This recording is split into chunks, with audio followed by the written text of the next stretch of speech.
Today, we're talking about a true legend in the wine world. We're uncorking the story of Australia's Barossa Valley and figuring out what makes its wine, especially that iconic Shiraz, so famous everywhere you go.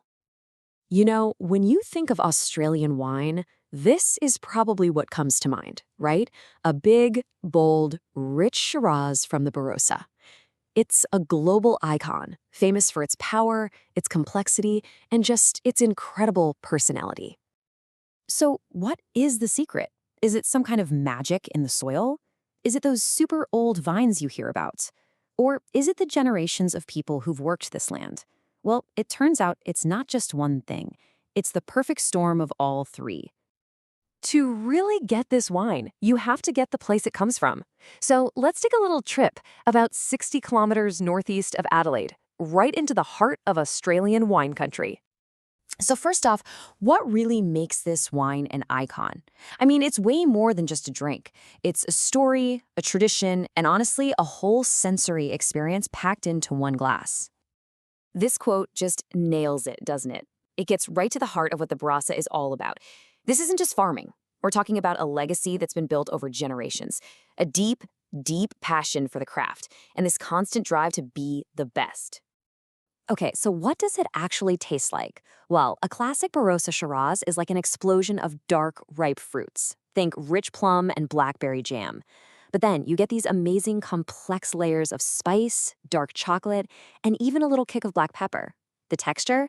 It's often described as pure velvet in your mouth, and that flavor just goes on and on.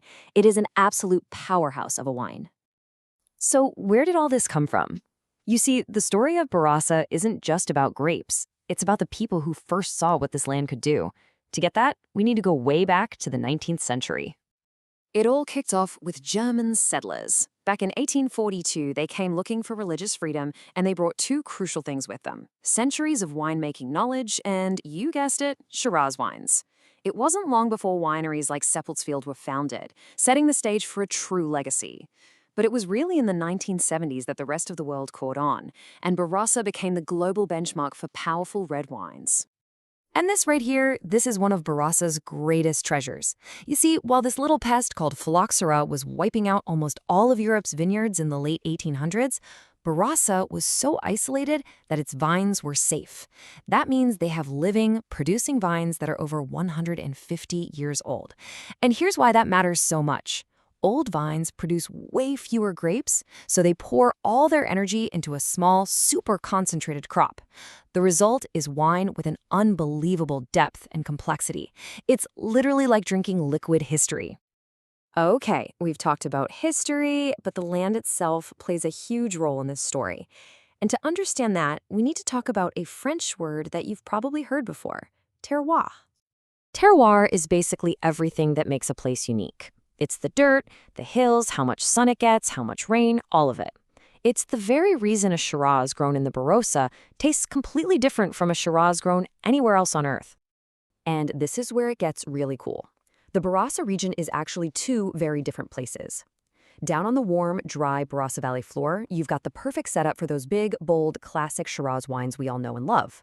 But drive up into the hills of the Eden Valley, and the cooler climate completely changes the game. That's where you find these elegant, zesty Rieslings and a more delicate, aromatic style of Shiraz. It's like two different personalities coming from the same region.